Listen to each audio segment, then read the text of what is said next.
americana ou portuguesa, ou a Canção dos Verdes Anos, do Carlos Paredes, que não podia faltar, e eu não de facto tocar isto. A seguir, antes de entregar a palestra ao seu dono, vou propor-vos um bocadinho de música minha, que chama-se O Rei, é o rei do tabuleiro de xadrez, não sou monárquico, e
esteve nessa conferência uma vez e tornou-se um convidado habitual e dá-nos a honra de moderar essas conferências. A última foi em Bruxelas, há um mês atrás, e a anterior foi em Genebra. Ele tem dado esta volta ao mundo português connosco e desde já lhe agradeço imenso. Mas hoje estamos aqui para falar desta palestra, este espetáculo de palestra que se chama Mudando pelo que Fazemos. Vamos tentar despertar a vossa curiosidade, sobretudo, transformar a forma como se pensa e como se observa o desenvolvimento pessoal. Juntando ciência, experiência, metáforas, exemplos, a palestra vai mostrar-vos o que é a narrativa moderna atual, oferecer insights valiosos sobre como promover mudanças significativas nas nossas vidas. Porque, como diz o autor, a vida é o que fazemos com o que nos acontece, por isso é que mudamos pelo que fazemos. Foi por isso que eu esta tarde decidi mudar-me do Luxemburgo para aqui onde vivo. Cheguei aqui com 1h e tal de atraso, nem sequer consegui comer uma sopa em casa da minha mãe, mas estou aqui com muito gosto convosco. Ao longo da palestra, por favor, filmem, fotografem, façam vídeos, mas já sabem, vivemos num mundo muito especial, portanto, hashtag Dr. Ivandro, Dr. Ivandro, e assim faremos uma comunidade muito mais interessante e este nosso encontro ficará mais presente hoje e para a posteridade. Como sabem, nas redes sociais é 4 horas. Ao longo da palestra vão poder também colocar questões. É muito simples. Há um QR Code, ou QR Code, como preferirem, que está nas paredes, é só fotografá-lo, e a partir daí acedem a um formulário muito simples, onde podem colocar as vossas questões, onde podem comentar e é extremamente simples de o fazer. Claro que estão aqui connosco, também podem levantar a mão à moda antiga e colocar a questão. Antes de chamar ao palco o professor Dr. Ivandro Soares Monteiro, eu queria que vocês saibam que o objetivo dele esta noite é levarem daqui qualquer coisa, um contributo para as vossas vidas. É aproveitar os conteúdos, aquilo que vamos falar e aquilo que vamos partilhar. Agora passemos à apresentação formal, que é importante. Ivandro Soares Monteiro é professor universitário no Instituto de Ciências Biomédicas Abel Salazar desde 2010. Dá aulas a alunos do 5º ano de Medicina e do mestrado em Medicina Legal, tendo sido professor também na Universidade da Maia, 2001 a 2013. Psicólogo doutorado pela Universidade do Minho, a melhor universidade do mundo, sendo um profissional altamente qualificado, com uma carreira que abrange mais de 2 décadas. Tem sido uma figura influente no campo da psicologia em Portugal. Tem na sua contagem mais de 25.000 sessões individuais feitas com clientes, mas também com empresas. É reconhecido pela Ordem dos Psicólogos Portugueses nas especialidades de Psicologia Clínica, Psicologia das Organizações e a especialidade avançada em Psicoterapia, sendo fundador e diretor da Clínica Médica M-Saúde, da Academia de Psicoterapia Interpessoal e Associate Partner e diretor da Unidade de Consultoria Comportamental da CRO Portugal. Como autor, é colunista no melhor jornal da diáspora do planeta, que é o Bom Dia, onde podem lê-lo em bomdia.eu, e lançou este ano o seu 3º e mais recente livro, que já está em 2ª edição. Foram apenas 5 meses, eu ainda tive a sorte de ter uma primeira edição, que pedi para autografar, um dia vou vendê-lo. E este livro, este Mudamos pelo que Fazemos, é a âncora, é a base desta palestra de hoje. Assim, não vos faço perder mais tempo comigo, ainda tenho que ir jantar. Professor Dr. Ivandro Soares Monteiro.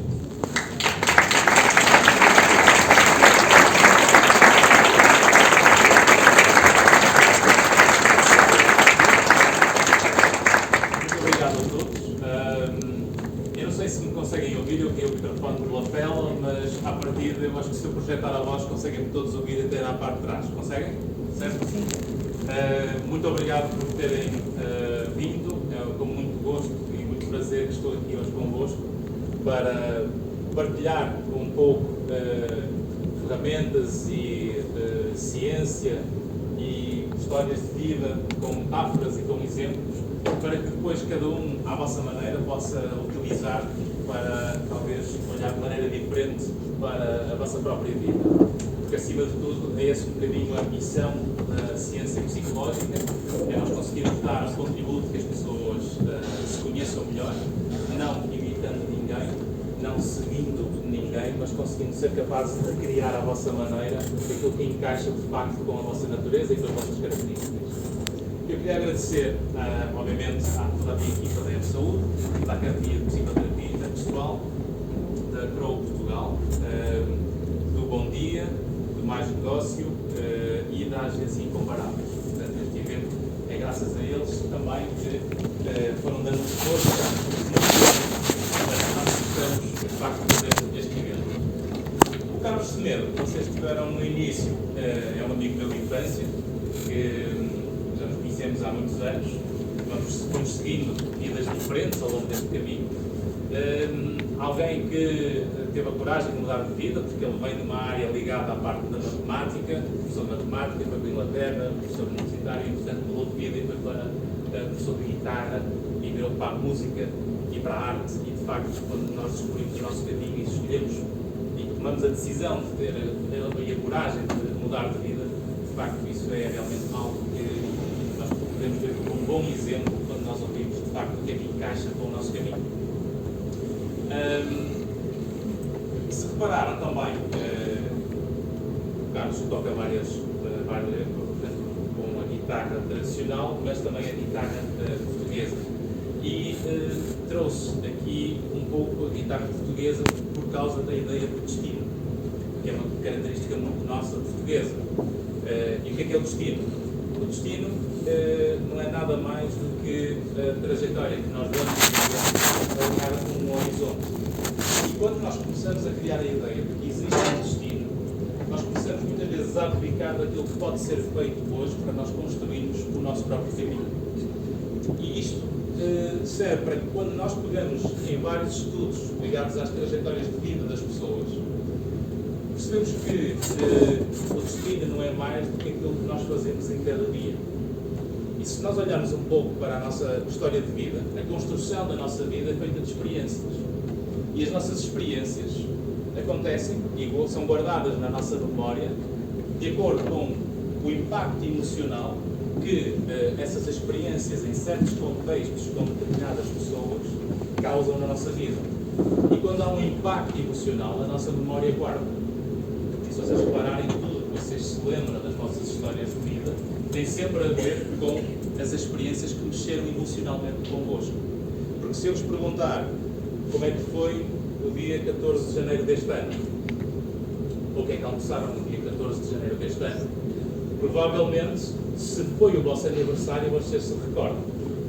Mas se não houve nada de especial nesse dia, ou seja, se não houve um impacto emocional dessa experiência na vossa vida, isto faz com que a nossa memória não guarde. Ou seja, o carimbo da memória é a emoção.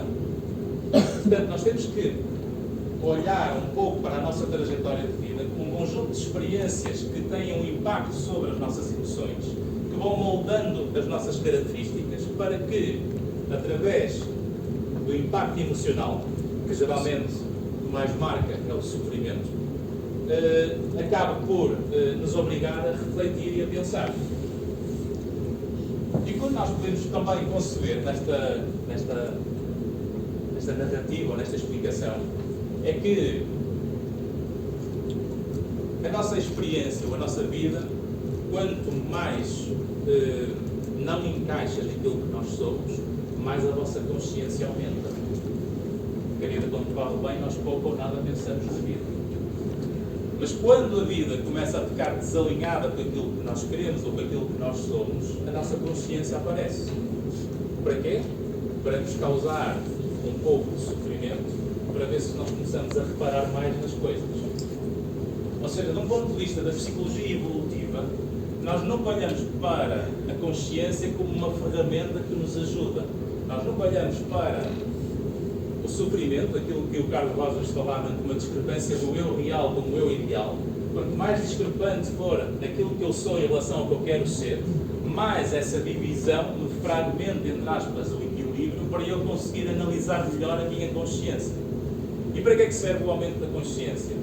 Para que nós possamos quase que desligar o piloto automático que nos está a levar a caminho de alguma coisa que não encaixa connosco, para que, ao passarmos para o piloto manual, e é por isso que nos motivamos, por isso é que depois aumentamos a tristeza, para que possamos analisar melhor. Por isso é que quando a vida está a correr mal, nós pensamos muito mais nela.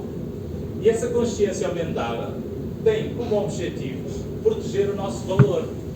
Ao contrário de nós muitas vezes nos definimos pelo problema. Porque é que está a acontecer isto? E porque é que estou eu no fundo do poço outra vez? Então a tristeza tem uma função de querer proteger o valor. Ou seja, do ponto de vista evolutivo, quanto mais a emoção nos causa dor e sofrimento, tem a ver com a importância do aumento, ou seja, leva-nos ao aumento da consciência para nós analisarmos a importância dessa emoção para conseguirmos dar-lhe um sentido. Quando eu tenho problemas, tenho sofrimento, e o sofrimento é o traço comum a toda a gente, só não sofre quem mente, o sofrimento faz parte da vida com que sentir, para que nós aumentemos a consciência e possamos analisar, para que possamos construir valor e mudar comportamentos para melhorarmos a nossa vida. E é por isso que quando nós não damos sentido ao sofrimento, nós ficamos mais amargos, e quando nós damos sentido ao sofrimento, ficamos mais maduros e flexíveis. E é por isso que o sofrimento rígido, que traz a tristeza quando se descontrola, traz quadros clínicos. Se repararem, a tristeza rígida é depressão.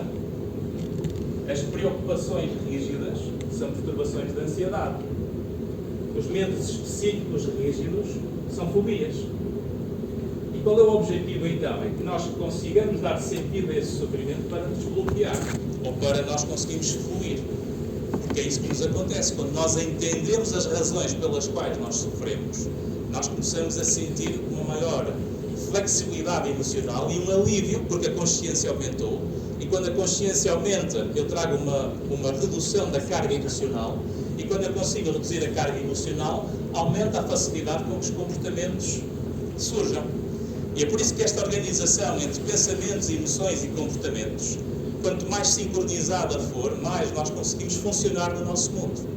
Quanto mais discrepante são estas áreas, entre aquilo que eu penso, aquilo que eu sinto e aquilo que eu faço, mais nós vamos ter sofrimento, num sentido construtivo, para que nos ajude a abrandar o movimento automático, aumentemos a nossa consciência para perceber onde é que estamos e consigamos agir sobre a realidade que nós temos nos contextos e com a rede interpessoal, ou seja, com as pessoas que estão à nossa volta. Quando olhamos para isto, e pegando novamente na ideia de destino, o destino é uma construção das nossas realidades. E o destino não é mais do que aquilo que nós fazemos hoje, é a construção do dia a dia. Porque se eu entrego o meu equilíbrio a um destino que eu acho que já tenho, isto vai-me sempre aumentar a minha vulnerabilidade para eu não me responsabilizar por aquilo que eu posso fazer hoje, porque eu começo a acreditar que há um destino, há um caminho para mim que já está delineado. E quando eu começo a depositar essa expectativa em algo que eu não consigo controlar, o que, por regra, vai aumentar é a nossa vulnerabilidade individual. Porque quando nós criamos expectativas daquilo que nós não controlamos, aumentamos sempre o nosso sofrimento. E é por isso que quanto mais nós temos a expectativa ancorada no que está ao nosso alcance, naquilo que é possível eu fazer, mais eu consigo funcionar ou adaptar-me, porque eu percebo o que é que está na minha responsabilidade individual, o que é que está sobre a minha competência para eu conseguir agir sobre o meu mundo e o que é que está sobre o meu poder de ação para eu conseguir executar esse comportamento. E se eu não consigo isso, eu não posso criar tantas expectativas. E é por isso que quando eu espero que seja o mundo a resolver ou a fazer aquilo que eu preciso, nós procuramos sempre sofrimento. Então eu posso olhar para uma construção da nossa expectativa de vida ou das nossas expectativas em relação ao que queremos ou ao que sonhamos, em função de um lado, de um espectro que está ao nosso alcance, em que as expectativas podem ser altas, mas do outro lado, em que como eu não controlo, eu não posso esperar nada do mundo. Porque se eu não esperar de vocês, vocês não me desapontam. Se eu esperar de vocês, eu por regra vou ficar desapontado. E isto tem a ver simplesmente com diferenças individuais que nós temos entre nós, porque nós temos diferenças individuais. Nós encaixamos melhor com uns do que com outros. E quando nós conseguimos ter esta noção, não num sentido de julgamento crítico, do tipo que temos que encaixar em toda a gente e parece que já estamos a dar mal com alguém só porque não temos tanta afinidade. Isto são as diferenças individuais entre as pessoas. Porque quando nós olhamos para a construção dos nossos traços de personalidade e conseguimos pegar, por exemplo, nos modelos mais atuais de construção de personalidade, nós temos características, por exemplo, entre estilos de funcionamento mais introvertidos e extrovertidos, uma espécie de curva de normalidade, né? A curva normal é uma curva de Gauss, que vem da matemática e da estatística. Esta é uma coisa interessantíssima. As pessoas muitas vezes acham que a psicologia ou o psicólogo é alguém que nos vai dar uma opinião. O psicólogo não usa opiniões, nem nos dá a experiência de vida como exemplo. A minha vida é uma, a minha vida não é exemplo para ninguém. Agora, quando nós temos estudos que acumulam centenas e centenas de pessoas em estudos transversais, ou seja, que são feitos uma vez naquele momento, ou estudos longitudinais, que é seguirmos as mesmas pessoas durante vários anos ou várias décadas, nós conseguimos criar modelos preditores de comportamentos e perceber que variáveis em termos de correlação estão mais perto da vulnerabilidade ou estão mais perto da resiliência. A vulnerabilidade é aquilo que nos põe mais frágeis e a resiliência é que o melhor aço. Quanto mais pancada leva, mais duro fica e mais capaz fica, não é?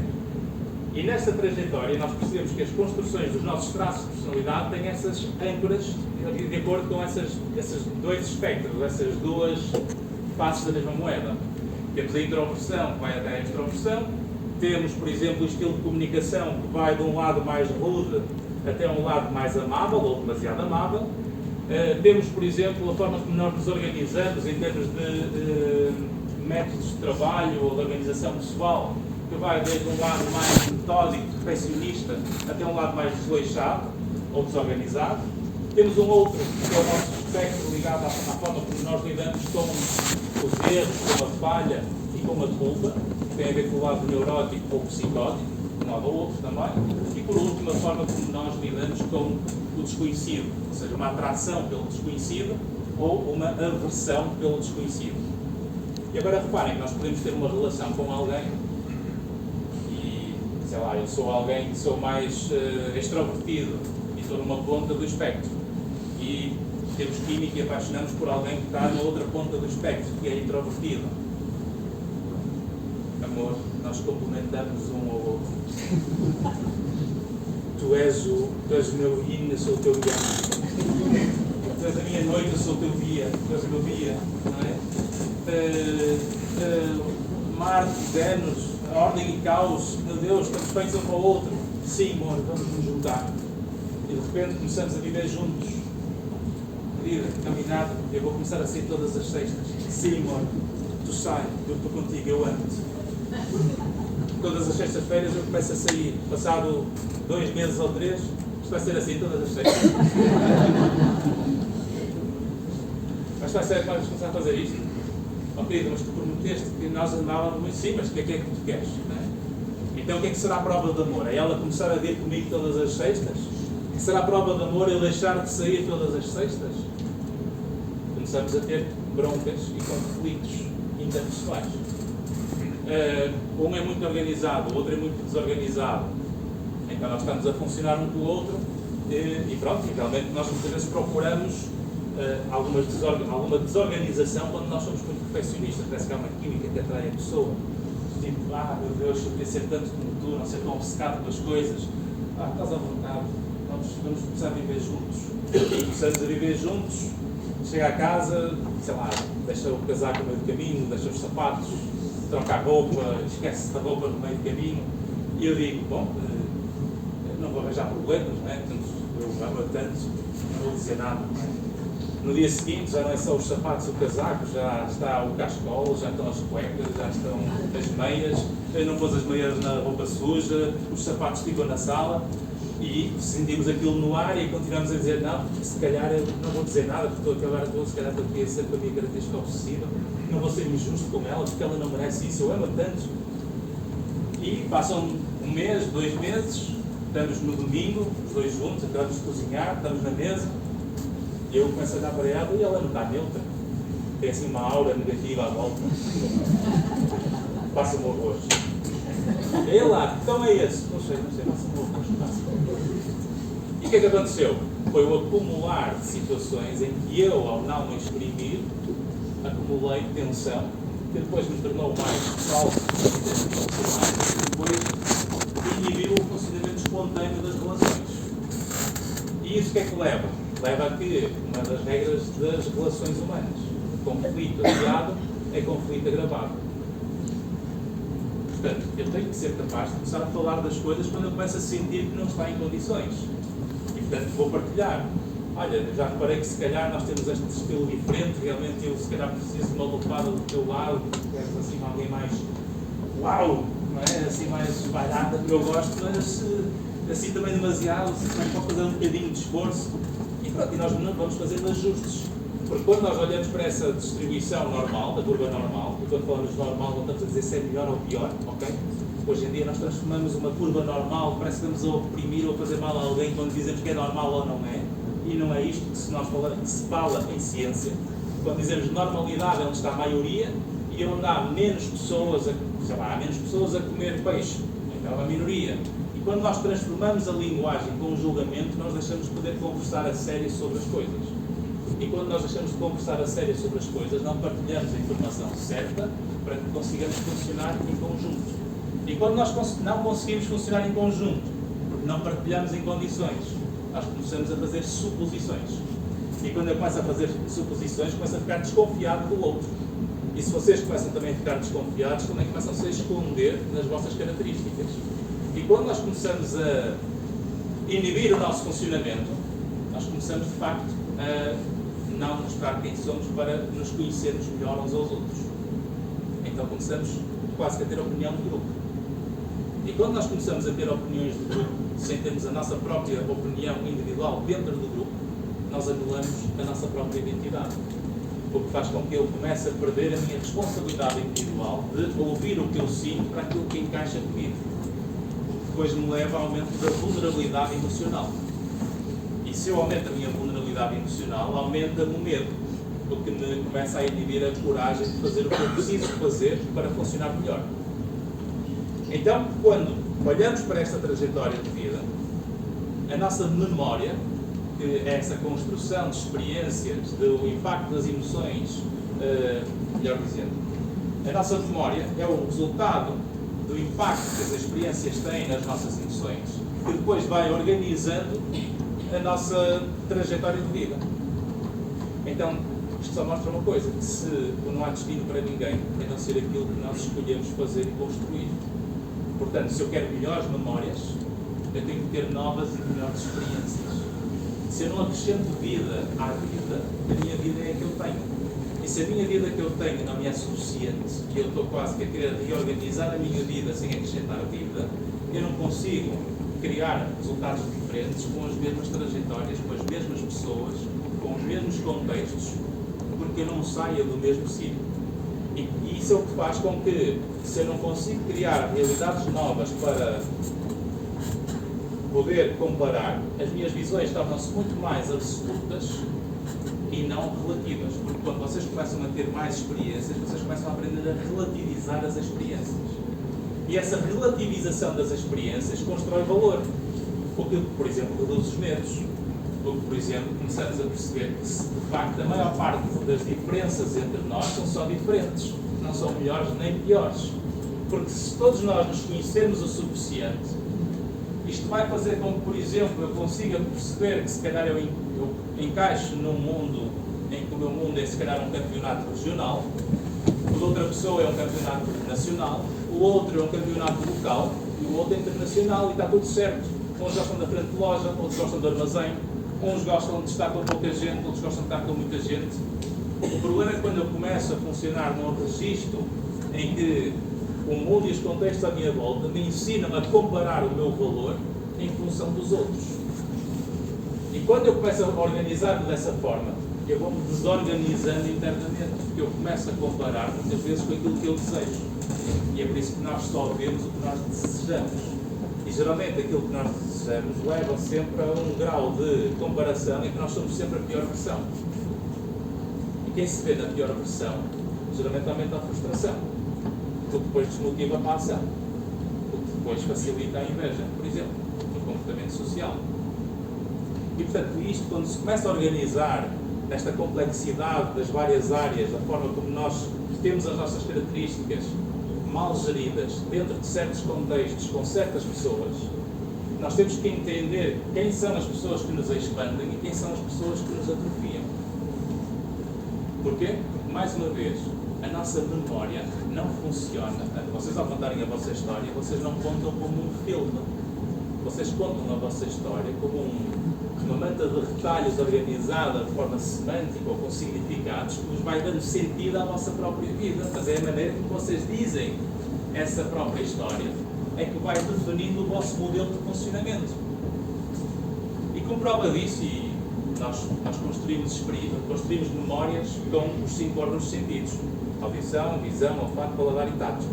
É porque eles funcionam, os 5, que nós recebemos informação e comunicamos com o mundo à nossa volta.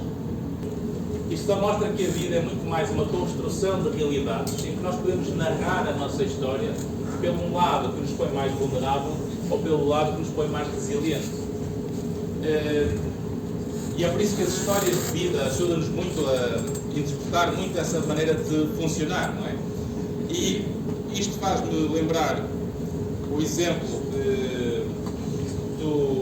dos personagens que tive a sorte e o privilégio de há uns anos atrás de ter ido a 2 jantares de homenagem com o Sylvester Stallone e com o Arnold Schwarzenegger. E percebi que eu sou mais alto que o Sylvester Stallone e o Schwarzenegger é do meu tamanho, portanto eu fiquei todo contente, não é? Mas também ele agora tem 77, é natural que seja um bocadinho mais pequenino, não é? Mas eles são 2 bons exemplos do que é que são experiências de superação de adversidades.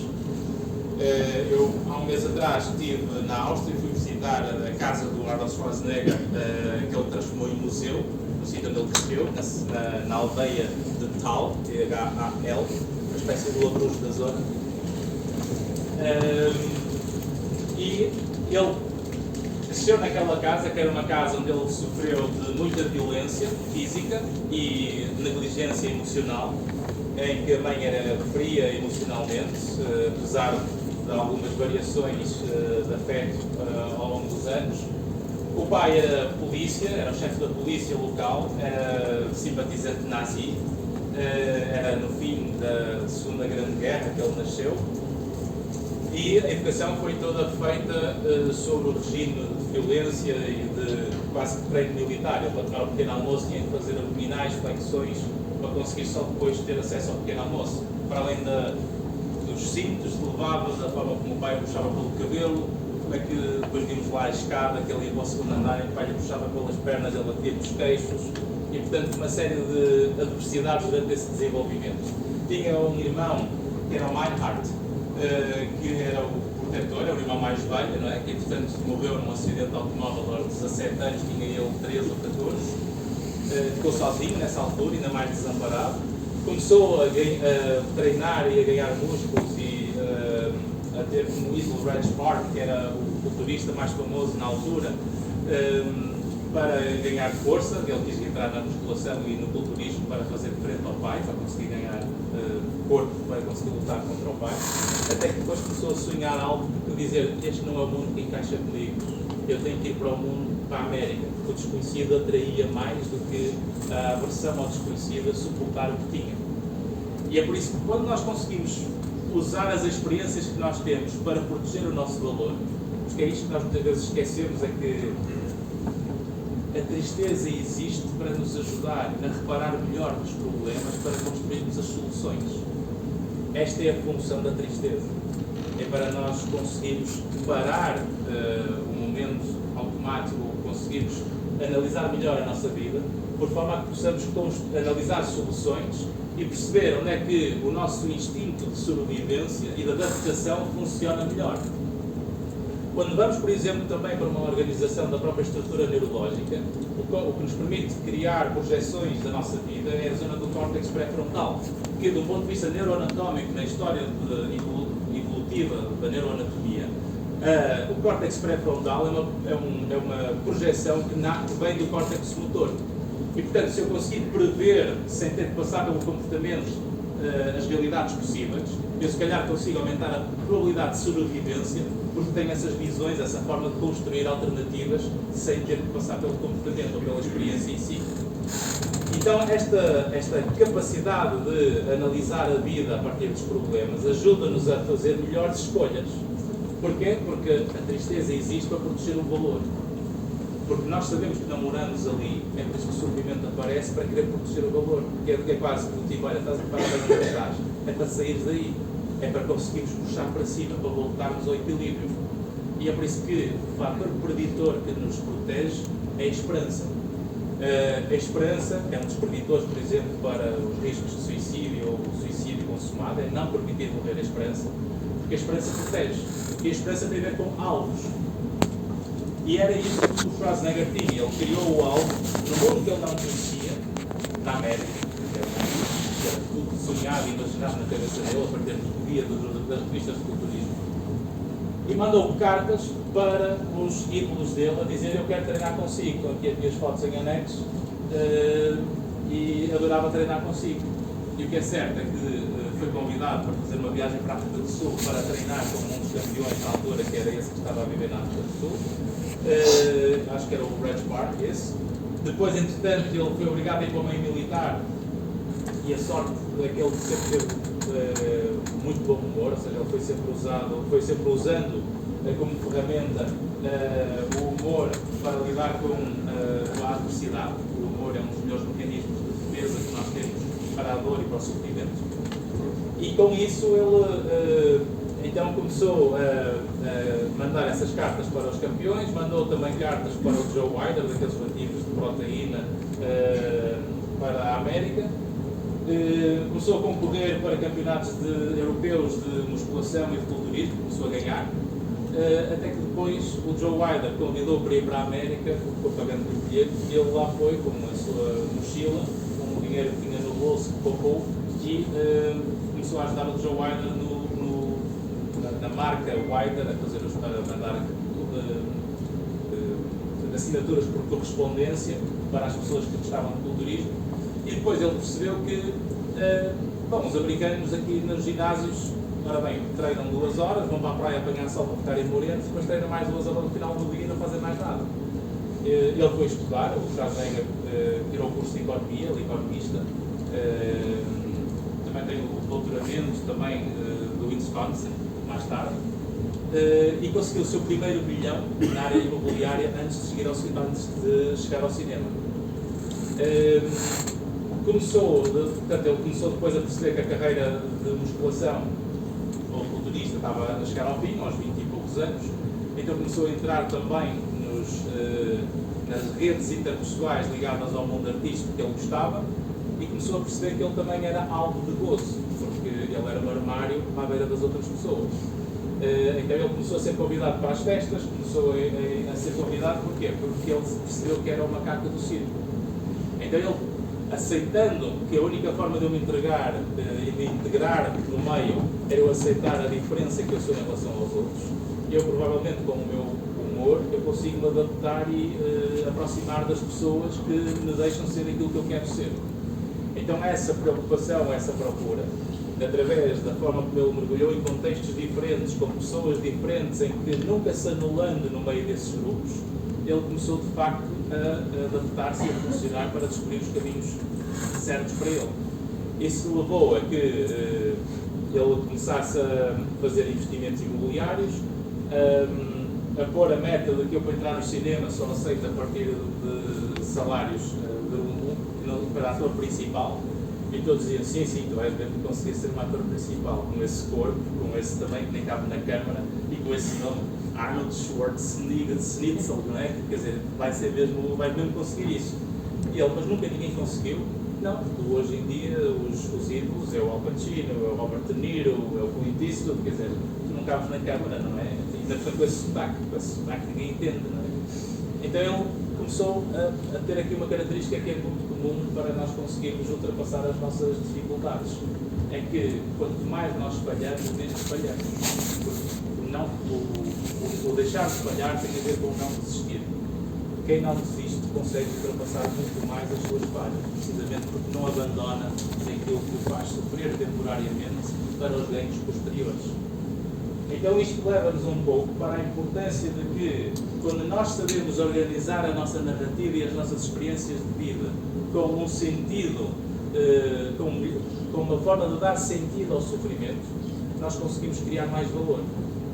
E quando eu consigo dar sentido ao sofrimento, nós ficamos mais maduros e flexíveis. Quando nós não conseguimos dar sentido ao sofrimento, ficamos mais amargos e inibidos.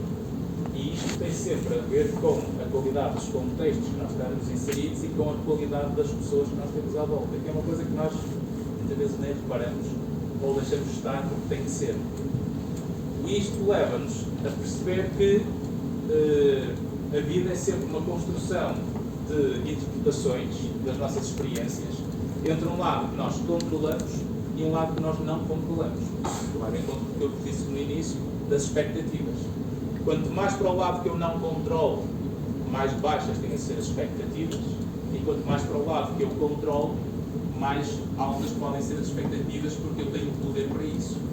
E dentro da zona que vocês controlam, vocês têm sempre uma componente mais em que têm poder, e onde têm poder, vocês têm a responsabilidade, e é onde vocês têm a culpa. Se o poder é vosso e vocês não são responsáveis, a culpa é vossa. Mas, graças ao risco de serem culpados, vocês aumentam a competência. E é por isso que, quando nós dizemos muitas vezes nas manifestações ou em alguma coisa que esteja errada, está tudo errado, temos 25 mil pessoas na manifestação, está tudo errado, então, olha, pá, tu tens jeito para isto, vai tu à frente e, vocês vão indo que eu vou lá ter. Porque o risco de me darem um poder que eu não sei se tenho uma competência para segurar, e eu, como não me quero sentir culpado, eu rejeito a responsabilidade. E é este mecanismo que nós fazemos por regra, por isso é que é preciso características, ou pedimos sempre, no meio das pessoas, quem consegue liderar. Porque a liderança é uma característica muito humilde e necessária, mas que é muito própria de algumas pessoas.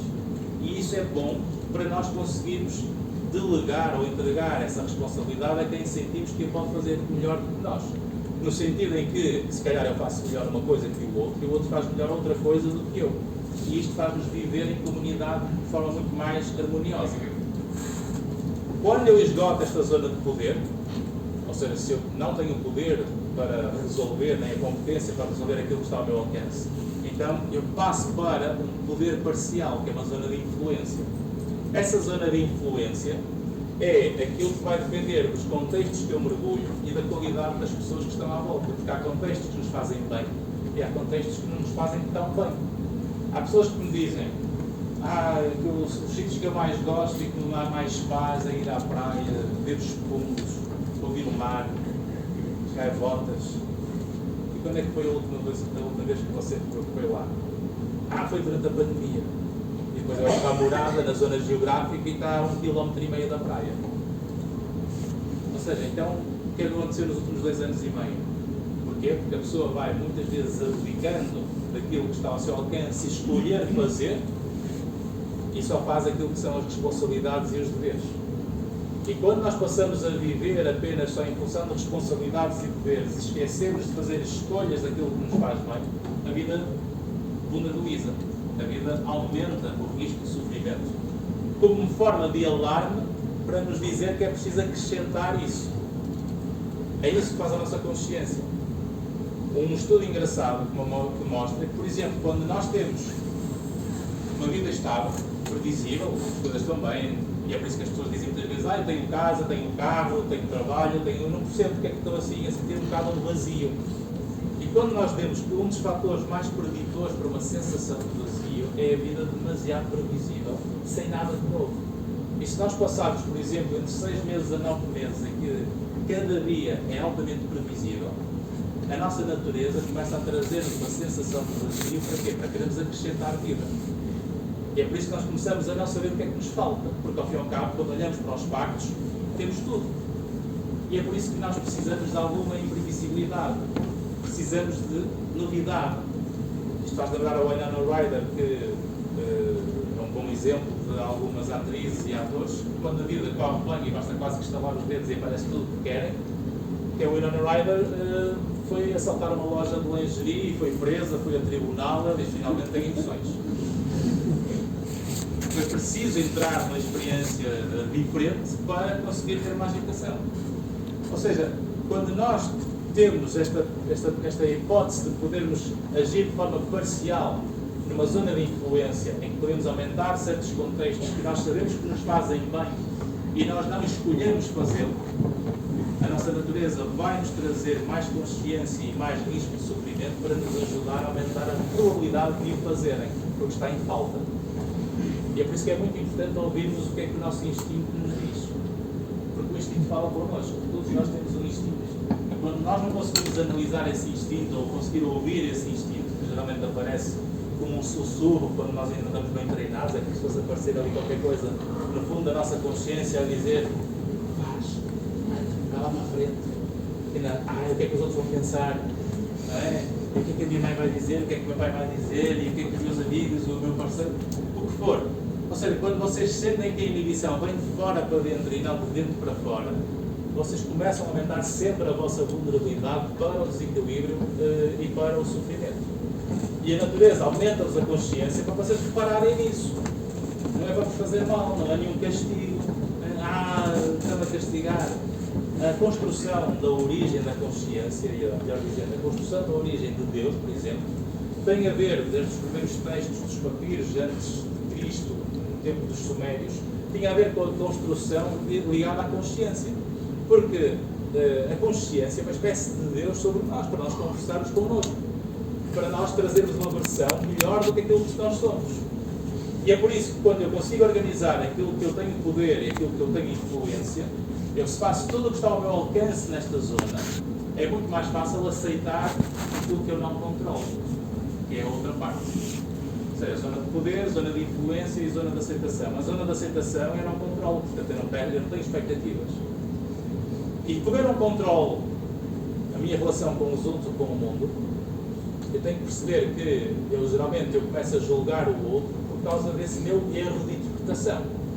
Porque vamos imaginar que as minhas características, sendo alguém mais empático, afável, eu sou alguém que me aproxima emocionalmente dos outros. E vocês têm uma forma de estar, ou a pessoa com quem eu estou tem uma forma de estar mais fria e distante, porque é a forma de estar dela. E se isto fosse quantificável, eu tenho uma forma de estar, por exemplo, de me aproximar com um 10. E dou-vos um afeto de 10. E vocês dão um afeto de 5. O que é que a maior parte das nossas relações faz? Pô, eu deito 10. Então deito 5. E vocês aí, quando eu chamo a atenção dessa vossa falha, vocês sentem uma vontade enorme de me dar os 5 abraços que faltam. Não, pois não. Ou seja, vocês rejeitam essa vontade. Vocês, pô, ainda dei 5 e ainda está a reclamar. E se depende do tom com que eu digo, até se arrependem de ter dado 5. E se me retiram os 5, eu ainda reclamo mais. Ou seja, qual foi o erro? É de quem? É meu. Porque eu só tinha que, por exemplo, não se aproximar a relação. Se eu disser algo do tipo, surpresa, não estava nada à espera desses 5 abraços, muito obrigado. Ou seja, eu aproximo a relação ou afasto a relação, dependendo das minhas expectativas. É por isso que tudo que eu espero do mundo, se não for nada, eu ganho sempre. Estou sempre a ganhar todos os dias. E é por isso que o mundo existe para nos acrescentar valor, não é para nos tirar valor. Se eu olho para o mundo como alguma coisa que o mundo me deve, eu estou sempre em déficit, eu estou sempre em ansiedade, eu estou sempre vulnerável. Se eu olhar para o mundo como algo que eu não espero nada dele, o mundo acrescenta-me todos os dias. Tal como eu também posso estar a acrescentar a vida dos outros sem saber por isso, porque temos características diferentes entre nós. E é o quanto nós conseguimos organizar esta zona de poder, de influência e de aceitação, entre o que nós criamos de expectativas do que está ao nosso alcance e não criarmos expectativas, isto é que nos faz funcionar melhor uns com os outros, porque nós aproximamos a comunicação. Porque se houver menos julgamento e a comunicar melhor, nós conhecemos melhor. E se nós dissermos as nossas opiniões diferentes, nós aproximamos emocionalmente. E isso é aquilo que são as âncoras das relações, que é a qualidade da comunicação. Porque quanto mais qualidade de comunicação, mais transparência existe naquilo que é a verdade que cada um quer transmitir. Se eu consigo dizer o que eu quero dizer, vocês conhecem-me melhor e vice-versa. Através da comunicação, e porque estamos a ser genuínos, nós criamos confiança, e com a confiança e comunicação, eu consigo criar a cumplicidade. E a cumplicidade, confiança e comunicação é que depois traz a intimidade para as relações quase que funcionarem de uma forma muito mais harmoniosa, uma espécie de cultivo num jardim e não numa prisão. São as relações que funcionam melhor geralmente. Porque quanto mais eu olho para o mundo como algo que o mundo me deve, mais eu acho que tenho que ter um domínio sobre esse mundo. E é por isso que nós criamos conflitos entre nós. Por isso é que quando nós olhamos para as trajetórias de vida e percebemos que há mundos em que se calhar nós não controlamos, o ideal é sair deles. O exemplo de Schwarzenegger é um bocado um exemplo destes. Stallone é outro total. Stallone é outro que cresceu numa casa com muita violência em Nova Iorque. No momento do parto, o médico, o cristal dos fórceps, cortou-lhe o nervo facial, por isso é que o Stallone fala como "Hey, what you gonna do? Go! Come on!" Foi logo ao momento de nascimento, com aquela voz arrastada, não é? Depois foi expulso de 12 ou 14 escolas, mais ou menos até aos 16 anos.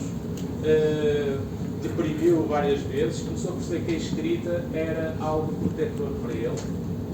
Então começou a escrever. Depois foi para o cinema, começou a querer fazer castings, foi expulso em mais de 100 castings, rejeitado em mais de 100 castings seguidos. Teve que vender o cão para ter dinheiro para comer. O podcast, curiosamente, aparece no Rocky 1. E nessa altura ele chegou a concorrer para o papel de Han Solo do Star Wars, do Harrison Ford, e ele era o último da fila, em que o George Lucas olhou para ele, ele sabia o texto de cá para fazer a cena, para representar para o casting, e o George Lucas olhou para ele e disse: "É melhor não." E ele disse: "Mas eu sei o texto, não quero que eu faça." E o George Lucas: "Não, não vale a pena que este fora, já é melhor ir-nos embora." Ou seja, ele nem sequer teve espaço para fazer essa representação, vendeu o cão por $140, escreveu numa noite de angústia existencial o argumento do Rocky 1, e depois tentou vender o argumento. Ao tentar vender esse argumento, davam-lhe $2.500 pelo argumento, mas ele não, nesses anos 70, ele não podia ser o autor, porque não era conhecido. Mas queriam comprar o argumento é bom. Ele disse, não, mas o argumento fui eu que o fiz, portanto eu não vou agora estar a dispensar, eu digo que sou o ator, porque eu quero que o filme seja para mim. Então aumentaram o valor para $5.000, depois $10.000, mas tu não podes ser o ator, porque isto é bom para o Al Pacino, isto é bom para o Robert De Niro, não é para ti, porque ninguém te conhece, e tu com essa boca torta e com essa voz arrastada, ninguém vai querer ver. Chegaram a dar $300.000 pelo argumento do filme, mas ele tinha que abdicar, ou seja, seu equivalente quase a $1 milhão e tal agora. E ele disse, ora bem, eu já estou a perceber que a qualidade do material é o filme e eu é que sou a aposta disto. Então ele disse, não, eu não vendo, porque se eu vender este argumento e isto for um sucesso de bilheteira, eu mato-me no dia seguinte a não for o ator. Então ele não abdicou. Então foi ter com o primeiro que lhe dava $2.500 e convenceu a aceitar ser o ator. Ele pega no cheque dos $2.500 e vai comprar o cão de volta. E quando vai comprar o cão de volta, o homem que lhe vendeu o cão lhe comprou o cão por $140, disse, agora vais ser ator famoso, o teu cão custa $2.500.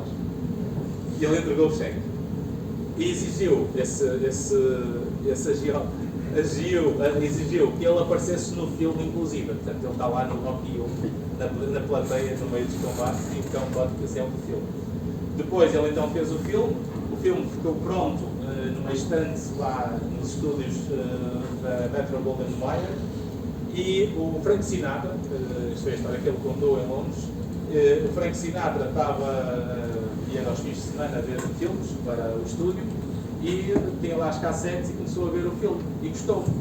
E lá no meio do whisky e do filme chamou a Liza Minnelli e disse, Liza, anda a ver este filme comigo. E os dois gostaram do filme, então disseram aos produtores para que o filme fosse lançado e distribuído na América, que foi um sucesso de bilheteira. Ele ganhou o primeiro bilhão logo nesse mesmo ano, em 77, e depois o filme foi nomeado para o Oscar como melhor filme em 77. E ganhou, e ele na altura, perguntaram, mas ganhou o Sylvester Stallone com 28 anos. E ele disse, eu sou alguém que durante 28, 27 anos o mundo disse que eu não gostava e que não ia dar a ninguém. Ou seja, o facto de ele não desistir e acreditar naquilo que ele sentia que fazia sentido para a vida dele, na lógica de que quanto mais falha, menos falha e não desiste, isto é o que foi construindo o valor do caminho que ele foi fazendo para chegar onde chegou. Isto leva-nos a perceber, e para terminarmos, leva-nos a perceber aqui uma âncora de um modelo muito importante da forma como nós podemos olhar para a vida e para conseguirmos perceber onde é que nós estamos de facto, para perceber onde é que a nossa motivação se mexe. Porque a motivação é algo que nós podemos saber criar dependendo da forma como organizamos os nossos pensamentos. Porque reparem como foi simples implantarmos uma maneira de recordar uma informação.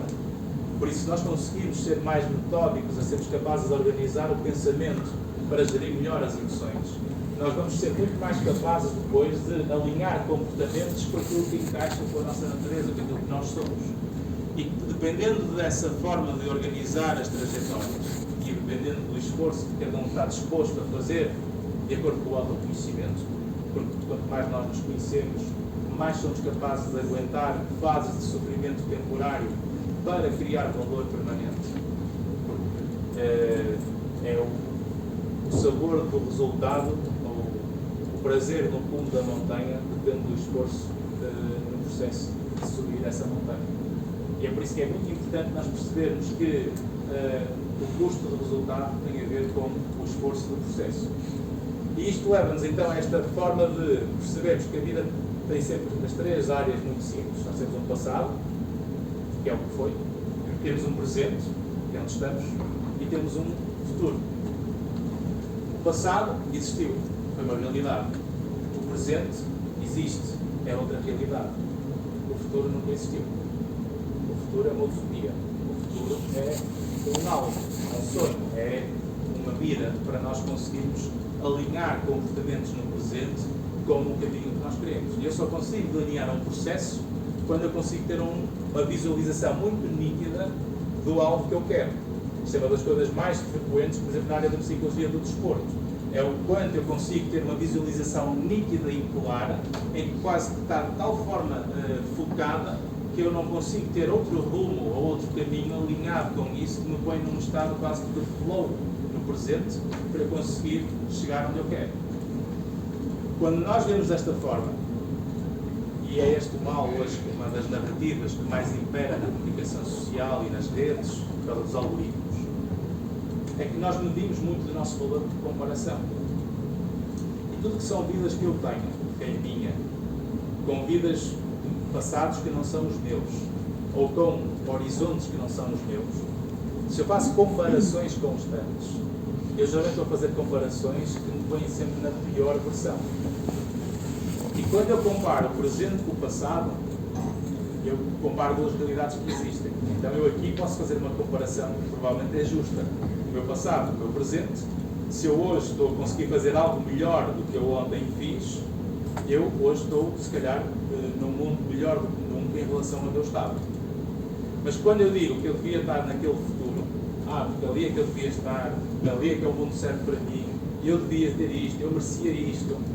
Eu quando comparo a minha vida do presente com uma vida que eu não tenho, vocês estão sempre na pior comparação.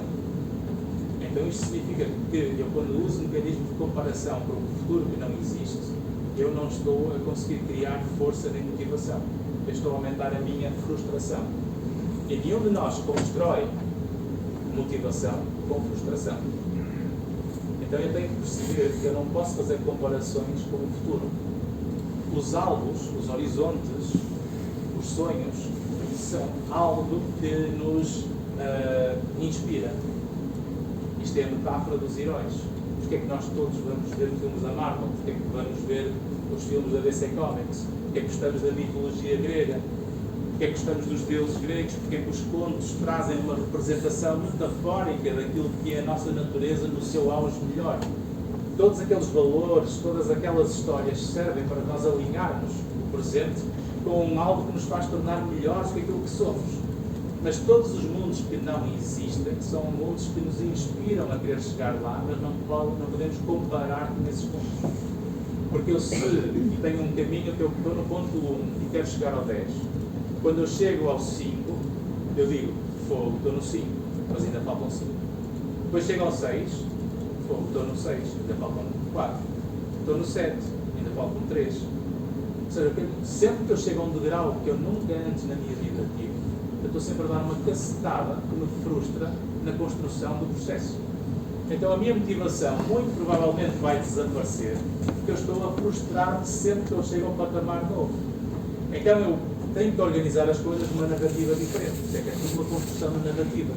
Quando eu consigo organizar o pensamento para construir uma narrativa que me protege a resiliência e não a vulnerabilidade, eu consigo, por exemplo, dizer, bom, cheguei ao 5, eu olho para trás e digo, fogo, é a primeira vez na história da minha vida que eu estou no 5, então eu estou melhor do que nunca. Então eu chego ao 6. Olha, que surpresa. Ok, faltam 4 para chegar ao alvo, então estou inspirado, ou seja, continuo alinhado com o processo, estou-me a inspirar no alvo, mas eu comparo com o passado. Eu não comparo com o futuro. Porque se eu me comparo com o que eu quero ser, eu nunca fui. E a versão que eu nunca fui, eu sou sempre a pior versão no presente. Isto geralmente é o que alimenta quase sempre a narrativa da vitimização. É quando eu considero que a minha vida devia estar melhor do que aquilo que é, e eu, porque estou sempre a frustrar-me, eu não alinho os comportamentos para conseguir provocar as mudanças que eu preciso. E quando eu não consigo criar essa motivação por causa das frustrações acumuladas, eu acabo por ir desmotivando e perdendo a capacidade de ação. E o que é que faz a nossa consciência? Prende-nos a tristeza para nos obrigar a pensar, como fator protetor, através do sofrimento. É esta a missão que a nossa natureza nos ajuda quando eu consigo perceber a utilidade que o sofrimento tem. O sofrimento tem uma utilidade para nós criarmos valor para sair dele. E se eu não tivesse consciência dessa realidade, eu não saía dessa realidade. Eu prendia mais. E este é um dos outros erros que nós fazemos. Nós dizemos, eu não quero pensar nisto. E o que é que faz a nossa natureza? Quanto mais tu negas, quanto mais tu escondes, ou quanto mais tu rejeitas, mais eu te ponho obcecado a pensar nisso. porque a nossa natureza aumenta a intensidade do pensamento e do sofrimento, quanto mais vocês rejeitam, escondem ou negam aquilo que estão a sentir. Como uma forma de dizer, não, eu não te largo, porque eu quero te ajudar. E por isso tu tens que olhar para isto com clareza. E quanto menos tu queres olhar para isto, mais isto se vai arrastar. Então é a nossa natureza a querer nos ajudar. Isto é que é dar sentido ao sofrimento para nós conseguirmos criar a resiliência e a maturidade necessária para aumentarmos a coragem face ao medo. Porque a coragem da ação não pode tirar o medo da equação. O medo, se nós tirarmos da equação, nós arruinamos e matamos a coragem. A coragem só existe porque tem o medo na equação. O corajoso tem o risco. Se não há risco, não há coragem. Então eu não posso ter um sem o outro. Os dois são necessários para construir valor. Então eu tenho que fazer esse pacto da metáfora quase que do ginásio. Para eu conseguir pegar um peso maior, eu tenho que saturar o músculo no limite daquilo que eu sou capaz. E se aquilo que eu sou capaz hoje é pegar em 5 quilos, então, enquanto eu não consigo pegar em 6, eu vou tentando 6, porque vai haver o dia em que pela primeira vez eu vou conseguir pegar no 6. Quando eu conseguir pegar no 7, estou a fazer história de cada dia que passa. Então, está um estudo interessante, que é quando olhamos para trajetórias de vida em que controlamos as experiências que as pessoas viveram, ou seja, quando controlamos os eventos em que a pessoa passaram por transições, lutos, conflitos, perdas, momentos de sensibilidades ou déficits pessoais, nós podemos, por exemplo, ter dois grupos em que as pessoas chegam, por exemplo, ao 12º ano e vão entrar na faculdade. Chegam ao 12º, ora bem, vamos entrar, concorremos e não entramos. E temos um grupo que diz: ei, fiquei de fora, sou burro, não consegui, todos entraram menos eu sou o pior do mundo. E o outro diz: e olha, fiquei de fora, que chatice, olha, vou ter agora um ano para fazer as minhas notas, vou trabalhar, vou ganhar dinheiro, para o ano vou poder outra vez. Passa um ano, concorrem, têm 6 vagas, procuram entrar na universidade, ficam na última, na 6ª opção, entraram. E este diz: pois, não só fiquei fora um ano, ainda por cima fiquei na 6ª opção, eu não merecia isto, está tudo contra mim, o universo não está alinhado, o que for. E o outro diz: pumba, cá está, era este o objetivo que eu queria, estou cá dentro. Primeiro ano de faculdade, este primeiro grupo, e os professores, matéria difícil, tantos exames, tanta matéria, tantas perguntas, eles estão a fazer a folha, eles não gostam de mim. E o outro grupo: ei, tanta matéria, tantos exames, tantas perguntas, fogo, eles querem que eu seja mesmo bom. Chegam ao final do curso, procurar emprego, 10 entrevistas de emprego, arranjam trabalho à 10ª entrevista. Pois, não só foi aquilo que eu passei, ainda por cima só à 10ª entrevista que eu consegui arranjar trabalho, fui rejeitado em 9, isto não tem jeito nenhum, que coisa horrorosa.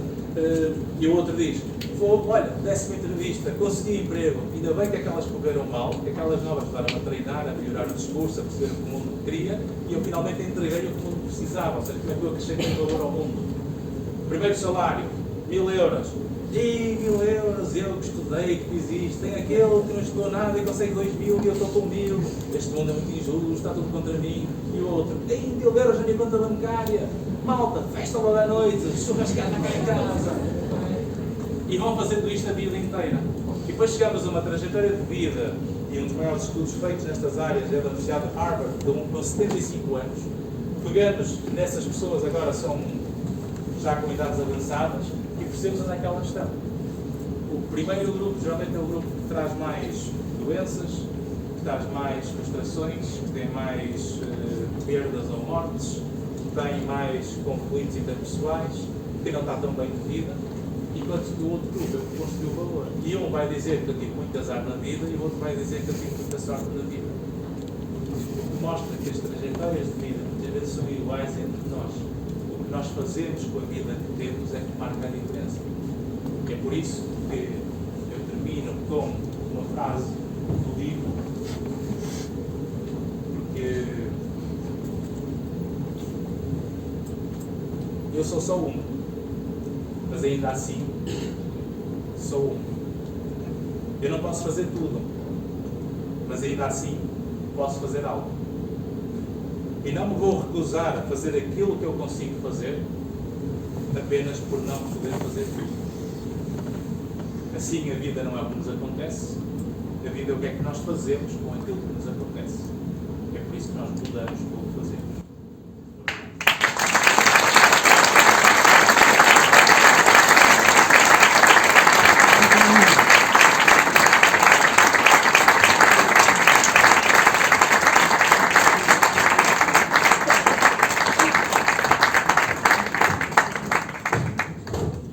Vamos fazer aqui um momento musical. Eu e o Raul vamos ver aquelas perguntas e já voltamos. Obrigado.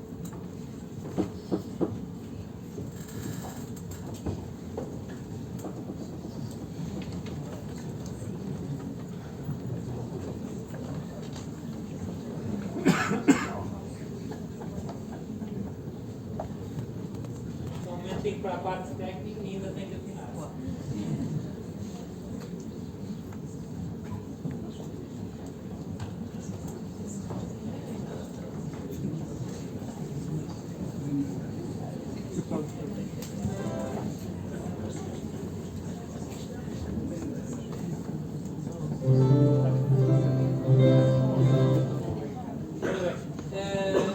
Olá outra vez. Agora vou continuar a mostrar uma pecinha de um guitarrista que era amador, nunca fez vida disto, chamado Carlos Paredes. E às vezes não dá a pátria, mas ele foi sempre à sua. E é a minha preferida. Usava isto para discutir os conceitos do combate presidencial, as variações do conceito.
recapitular a palestra que acabámos de ouvir.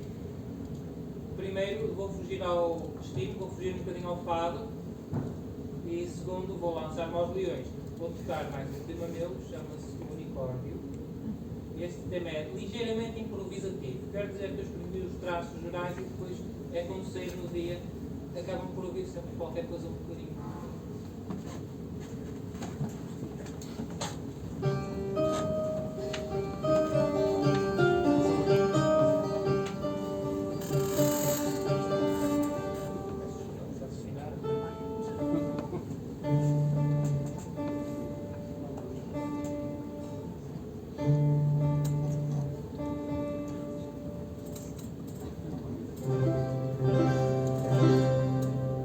Eu disse que tinha que afinar.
uma consulta ali atrás, eu disse 2 vezes, já percebi que foi por causa das sextas-feiras. Hoje não disse à minha mulher por um dia, mas o doutor já me disse como é quinta não tem mal, portanto está resolvido. Mas agora chegamos ao momento em que nós vamos conversar com ele e vamos tentar também responder às questões que nos colocaram. Eu queria desde já agradecer, porque tivemos várias questões que nos chegaram pelo QR Code, mas também, como eu disse, podem colocá-las agora. E eu chamo mais uma vez aqui o professor Dr. Ivandro Soares Monteiro.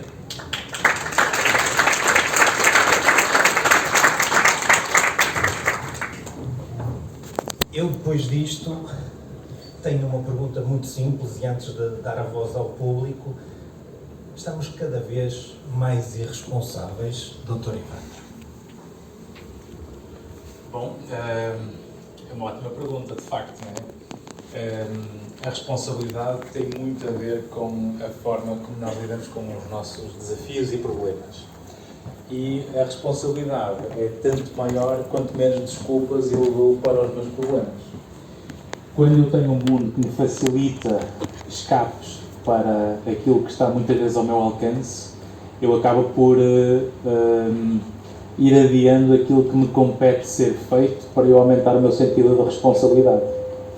E é por isso que eu tenho que conseguir perceber, de facto, o que é a responsabilidade que está sobre a minha competência, que é aquilo que me compete, é aquilo que eu posso fazer, ou se eu, de facto, estou a ser menos honesto comigo, com a minha natureza, e arranjo mais desculpas para aquilo que se passa na minha vida. Por exemplo, chegamos sempre atrasados ao trabalho porque há desculpas, chefe, porque foi o trânsito, porque tive que ir buscar medicamentos à farmácia, porque tive que levar o meu filho, porque isto, porque aquilo. Quando, de facto, uma resposta que se calhar me apertava a consciência e a responsabilidade seria agradeço ter esperado e não pedir desculpa, porque de facto eu gosto de ficar a ver Netflix até às 3 da manhã e eu acordo completamente de rastros de cansaço porque não dormi as horas suficientes e por causa dessa minha irresponsabilidade na hora de me disciplinar nos comportamentos que eu sei que estão ao meu alcance, eu não consigo dormir o suficiente e é por isso que eu chego atrasado. Isto traz-me uma das questões que foram colocadas aqui já esta noite. Como é que se passa do registro de vitimização ao registro mais positivo da responsabilização? A vitimização tem sempre a ver com a interpretação que eu faço das coisas. Ou seja, um limite mais maduro em termos de traços de narrativa é eu rejeitar em absoluto o lugar de vítima. Ou seja, eu posso estar vítima, mas eu não sou vítima. Porque as coisas são muito mais situacionais na maior parte das vezes. E é por isso que nós, geralmente, quando olhamos para os desafios que nós vamos ter, ou para os problemas que nós pensamos que vamos ter, o teste que ia ser, a entrevista, a conversa, nós pensamos que a conversa, ou o teste, ou o exame vai ser sempre pior do que aquilo que muitas vezes é quando a realidade chega. Ou seja, nós tendemos sempre para um exagero na forma como nós pensamos no pior cenário e isto faz com que, ao pensarmos no pior cenário e ao não nos prepararmos para ele, acomodamos muitas vezes numa espécie de narrativa que nos põe mais com a desculpa do porquê que eu acho que não vou conseguir, quando o jogo ainda não acabou. Ou seja, se eu enquanto estou a jogar o jogo, ou até quando ainda nem sequer comecei a jogar o jogo, eu já acho que já estou em déficit, ou já estou a perder. Eu vejo isso em muitos estudantes, que é professor, estou a tirar o curso, mas eu vou para o desemprego. Espera, porque tu antes de ficares desempregado, pelo menos tens de ter trabalhado uma vez. Não é? Desemprego, não é? Primeiro há um emprego, só depois há cá o desemprego, não é? E, portanto, quando nós temos uma narrativa que nos pomos logo numa posição de que já estamos em perda quando ainda nem sequer estamos a jogar, isto é quase que uma predisposição para uma narrativa de vitimização que nos desresponsabiliza e deposita no mundo ou nos outros, em que nós muitas vezes atribuímos poder, em que passam a ser eles a ter a responsabilidade de cuidar de nós. Isto começa de uma forma muito imatura na nossa vida familiar, porque nós precisamos, de facto, dos pais para criar a nossa autonomia, a nossa independência até certo ponto, mas depois esse poder de ajuda termina quando começa a nossa responsabilidade. E é por isso que nós, quando permitindo, ou quando os pais permitem e continuam a ter os filhos nas dependências dessa forma de educar, nós vemos quase que filhos que se tornam tiranos sobre os pais, que ficam vítimas das chantagens emocionais de filhos que não se adaptam àquilo que é a vida e as circunstâncias da vida. E não há um problema de exigência. O doutor falou aqui da questão de nos compararmos, etc. E temos uma questão muito concreta. A cultura, a educação, a forma como nós lidamos com as expectativas à nossa volta tem um papel importante neste nosso sofrimento. Claro, não é? O Freud dizia uma frase que era antes de você pensar que está maluco, verifique primeiro de quem é que está rodeado. E de facto a cultura e o mundo que nós temos à nossa volta vai moldando bastante daquilo que é a maneira como nós pensamos. Quanto mais absoluto for o meu mundo, na narrativa que eu tenho à minha volta, mais eu vejo o mundo preto e branco, mais eu vejo o mundo de forma linear, o que me limita bastante o meu funcionamento. E é por isso que nós precisamos acumular vida à vida, ou precisamos acumular mais experiências para nos ajudar a relativizar os problemas, ou para nos ajudar a relativizar, muitas vezes, aquilo que nós queremos. E essa forma de interpretar as coisas tem a ver com crenças que são construídas culturalmente, que depois nos inibe o nosso próprio funcionamento para o bem-estar. E nós vemos isto muito na nossa cultura portuguesa. Quando vocês perguntam a um português como é que vai a vida, a resposta que nós temos é: vai indo, não é? Nunca é pior, não é? Vamos indo e vamos vendo, não é? Carrega a minha cruz, não é? E se alguém diz: olha, a minha vida vai boa, portanto deve ser alguém de fora, ou não deve estar cá a viver, não é? Porque nós não podemos estar bem, não é? Um bom exemplo disto é quando nós vemos, por exemplo, um português receber um prémio, ou um italiano receber um prémio, não é? Um português recebe um prémio: muito obrigado, eu estou neste momento muito eufórico, é um momento de muita felicidade na minha vida, estou com daquelas emoções que eu nunca antes tive, estou muito emocionado neste momento.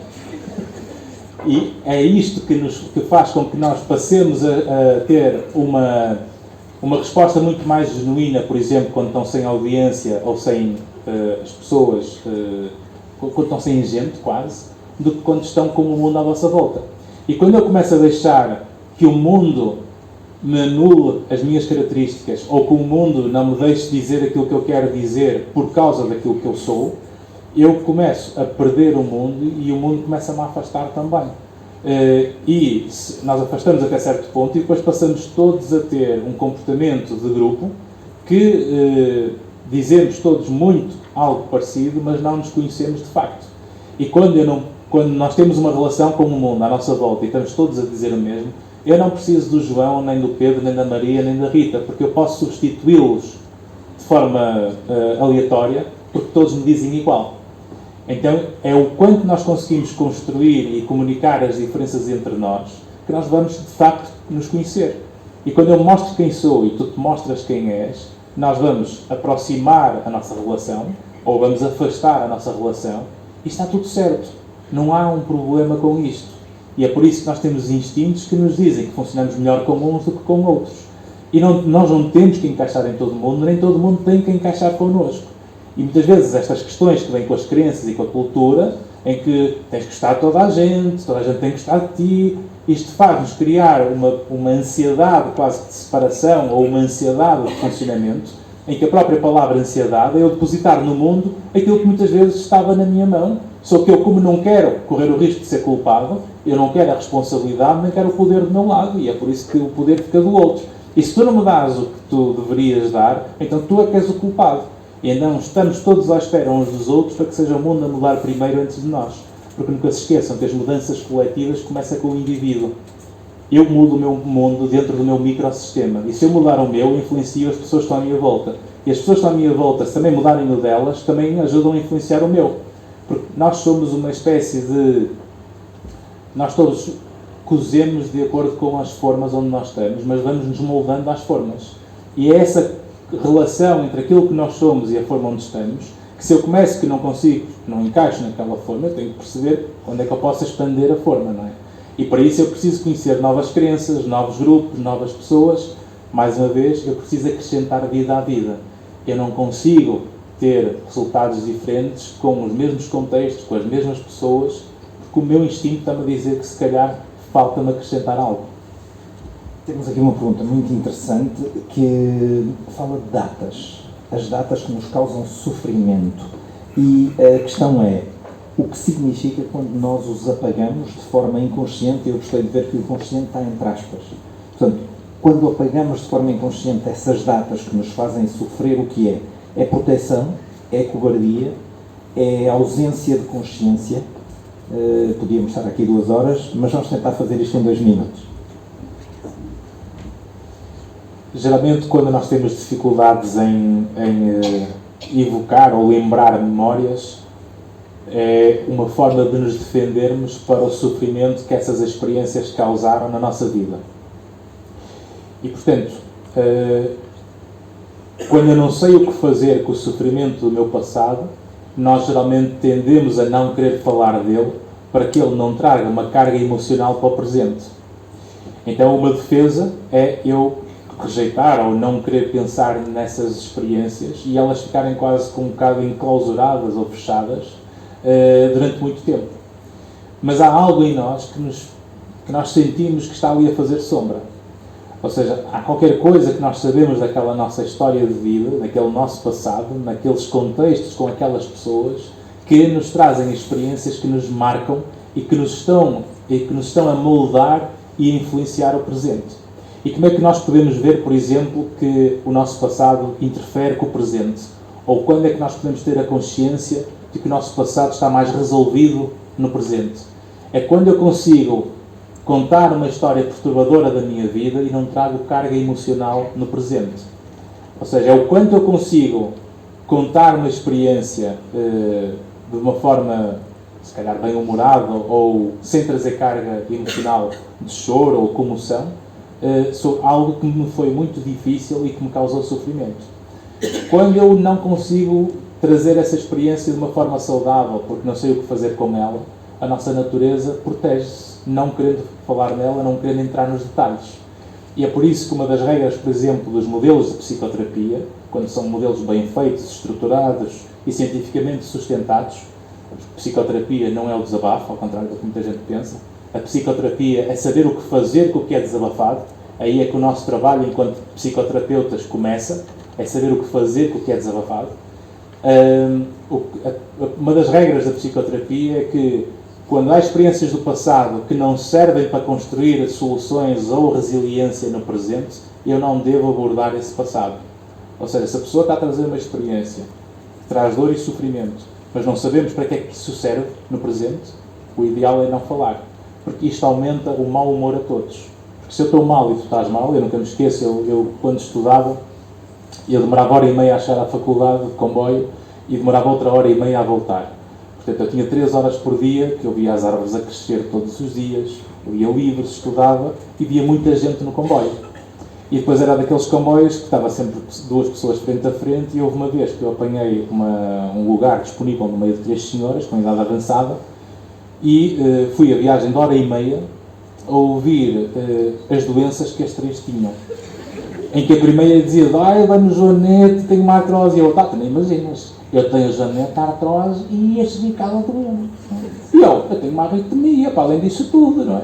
No final, eu não tive coragem, mas a pergunta que eu nunca me esqueci, porque ficou bloqueada ali na minha cabeça, mas na altura a minha vontade ao ir embora do comboio foi a perguntar-lhes, eu não entendo como é que vocês estão vivas com tanta doença.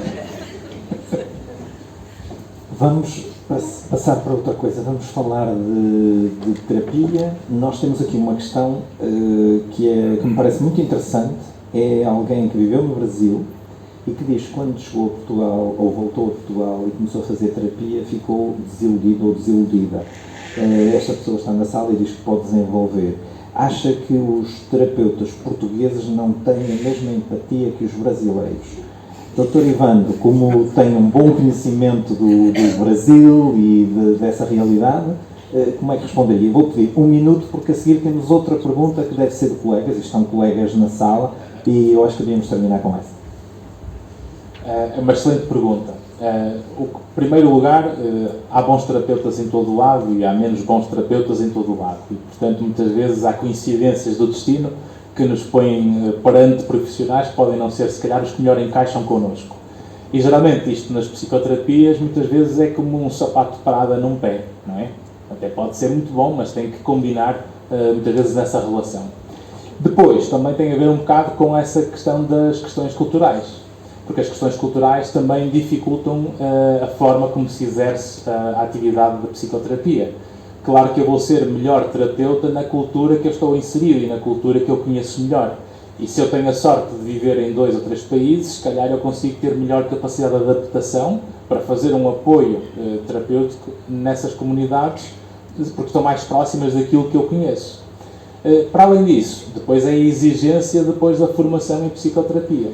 Porque as formações de psicoterapia também há umas que são validadas e que o ideal é que as pessoas procurem modelos que sejam cientificamente validados, como por exemplo a psicoterapia interpessoal, a psicoterapia cognitivo-comportamental, a psicoterapia narrativa. Há uma série de psicoterapias que estão validadas, que são recomendadas pelas maiores entidades institucionais do mundo e que basta procurar essa informação, que essa informação é pública. E, portanto, o que importa entender é que há, de facto, aspectos culturais que nos facilitam as melhores intervenções e o que importa é conhecer se o terapeuta tem sensibilidade para a cultura que muitas vezes está a intervir, porque quer se queira, quer não, há características idiosincráticas de certos povos que dificultam ou facilitam o processo de psicoterapia. Mas há bons e maus profissionais em tudo. Eu dou um pequeno exemplo, eu vivo no Luxemburgo e lembro-me de um colega dizer-me: eu vou ao dentista a Portugal porque eu não sei dizer em francês, estando aqui a moer um dente. E eu também não sabia a tradução. Uma questão muito interessante, isto é de grande atualidade, eu estive a semana passada na Web Summit, só se fala de inteligência artificial para tudo, em todas as soluções e para todos os domínios. Alguém pergunta se ela pode ajudar a analisar o perfil do paciente. Portanto, suponho que são colegas que estão na sala que querem saber mais sobre isto. Qual é a sua opinião? Acha que a inteligência artificial vai ajudar os terapeutas? Claro que sim. Há coisas na vida, é como dizíamos, há um território na vida que nós temos que perceber que é uma área de aceitação. O mundo está a evoluir e o mundo vai-nos trazer, inevitavelmente, esse admirável mundo novo que é da inteligência artificial. E quer queiramos, quer não, vai fazer parte da vida. E, portanto, tudo aquilo que nos vai servir e que é inevitável, nós vamos ter que aceitar como forma de facilitar o nosso funcionamento. Principalmente para as tarefas que vão ser mais simples de realizar. Por isso, tudo aquilo que é simples de realizar, que gasta-nos tempo e que não exige demasiada complexidade, provavelmente nós vamos conseguir ter isso tudo de forma muito mais automatizada, para facilitar depois o processo que a inteligência artificial não vai conseguir ainda fazer, que é a qualidade da relação humana. É o quanto eu sinto no ar, a forma como nós funcionamos um com o outro, que uma tecnologia ou uma máquina não consegue fazê-lo. Porque nós somos seres de afeto, nós somos seres de tato, nós somos seres de toque. E, portanto, nós precisamos do toque, do afeto, da ternura, do abraço, da festa, do beijo. E isso vê-se nos estudos que há sobre a solidão, quer com animais, quer com humanos. Mas os estudos com animais são bons porque permitem-nos fazer experiências um bocadinho mais violentas, não é? No sentido em que, por exemplo, põe um animal, portanto, uma mãe que está a mamar, ou põe um animal feito de ferro e outro animal feito de ferro, mas com pelo, e depois têm os dois um biberão e deixam um animal bebê ir beber. E no animal de ferro não tem o biberão, no animal de ferro tem o biberão, mas no animal de pelo não tem o biberão. E o que o animal faz, vai só beber leite ao animal de ferro, para ficar servido, mas depois o aconchega no de pelo. Portanto, o animal vai para o lado do toque, vai para o lado do aconchego. A maior parte dos mamíferos precisa disso. Quem tem cães e quem tem gatos sente isso, apercebe-se disso. E aquilo que acontece quando nós passamos cerca de 95 dias ou 100 dias, isso foi um estudo recente, sozinhos, isto aumenta a solidão, que não tem a ver com a solitude, porque a solitude é nós gostarmos de estar sozinhos. E quando eu tenho vida social e tenho rede social existente na minha vida, eu gosto de estar em solitude. Mas se eu fico demasiado tempo sozinho, isto começa a desenvolver solidão.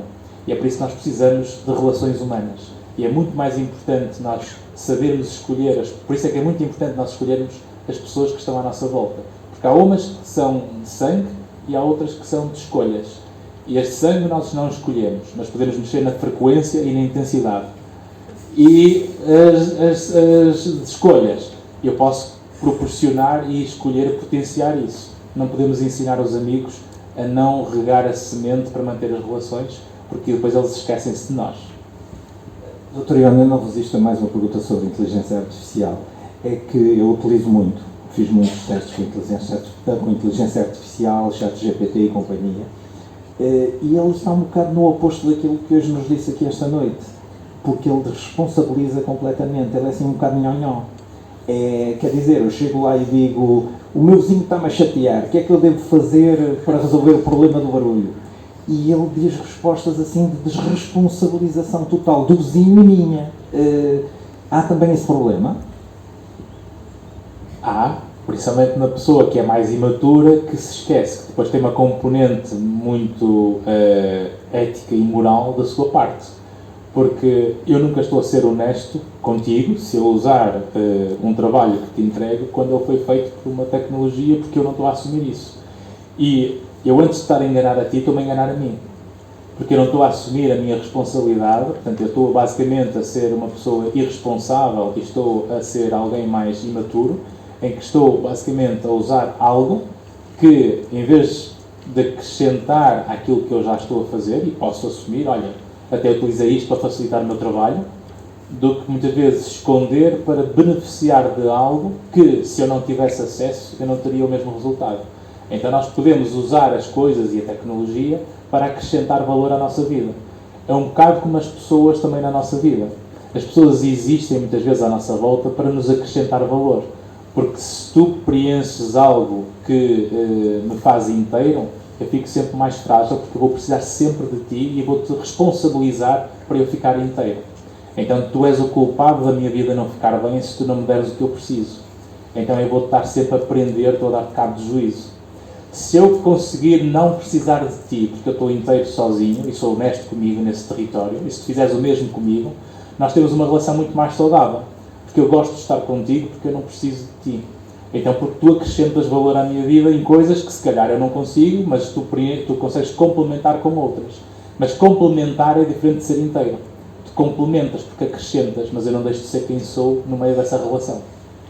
Quer nos amizades, quer no trabalho, quer nos afetos. Não estava à espera desta declaração. Muito obrigado, professor Dr. Ivan Soares Monteiro. Esperamos que no final desta palestra tenham ganho uma nova e serena perspectiva de vida. É isso que se espera que saiam daqui. E que estejam também conscientes de que o controle também está do vosso lado, não é? E que tenham ficado mais capacitados com uma lógica de que a vida não é apenas sobre aquilo que nos acontece, mas sobre o que fazemos com que nos aconteça. E é por isso que o livro se chama Mudamos pelo que Fazemos, que é um contributo para esta autodescoberta e uma vontade de se conhecer melhor. Este evento, Dr. Ivandro, não acaba aqui, não é? Porque já há um que está marcado para 3 de fevereiro de 2024, portanto, podem até já comprar os bilhetes, são belíssimas prendas de Natal, que podem acompanhar com este livro. E já agora a seguir, fica aqui o meet and greet com o Dr. Ivandro, e para esta noite que acaba em networking. Muito obrigado a todos e a todas.